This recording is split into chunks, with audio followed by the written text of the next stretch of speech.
if mama, daddy, your sister, brother, whatever, if that's the final authority in your life, in your mind, then rest assured your marriage won't last long. Let your mind be free.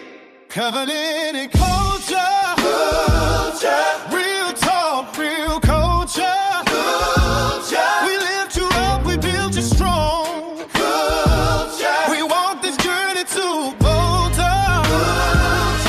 Oh, this your moment. This your time. Let the light of truth. Hey there, We just did a video. it's time for another video. God dang. Okay. So you got to do it for the men too. So what's 3 things that they should look for in a woman when they're courting to make sure that they're getting a good woman, a good wife? I would say a woman who knows how to listen, not just listen, but listen to understand. Because you can have a woman who listens to responds, and that's the type of woman who's combative. And a woman is supposed to be a helpmate. A wife is supposed to be a helpmate. So in order for her to help you, she has to be able to listen to what it is and the vision that you have for your family, which hopefully should be a part of. So a woman who can actively listen to understand. Number 2, someone who is attractive to you. And that may seem so surfacey or superficial, but you want to be drawn to the woman that you're with.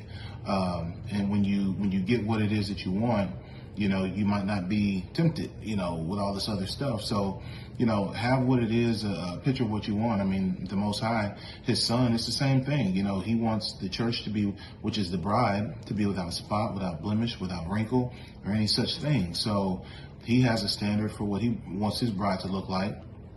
So should a man have a standard.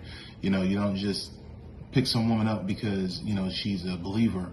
That's not enough. There has to be more than that. You want to be attracted to her, because if you're not attracted to her physically, then eventually you're going to start comparing, and then you'll see her lesser than what you ought to. So get what you want.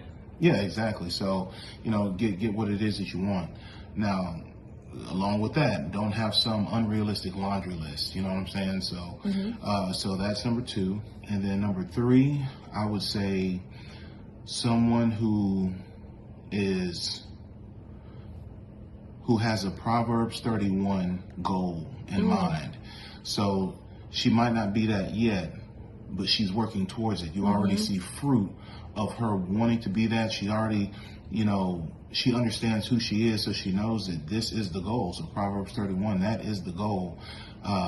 So when she has that kind of mind, go ahead. Oh, sorry. So she holds the word as a final authority in her life. That's one of the things you asked me. Yeah. So yeah, sure it is. So if she holds the word as the final authority, then that means every argument can be settled with the Spirit.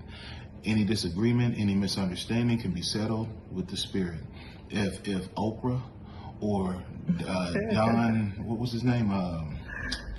He's another popular guy who had a show. He was a psychologist or whatever. If anybody in social media is your I just lost my train of thought. Your God, your authority. Yeah. If they're the ones that you're following before the word, if they're your final authority, guess what? If mama, daddy, your sister, brother, whatever, if that's the final authority in your life, in your mind, then rest assured your marriage won't last long. So, you ain't ready. Yeah, not at all. So the word has to be the final authority on both ends. But since you asked me for the male, she has to be able to be obedient to that word.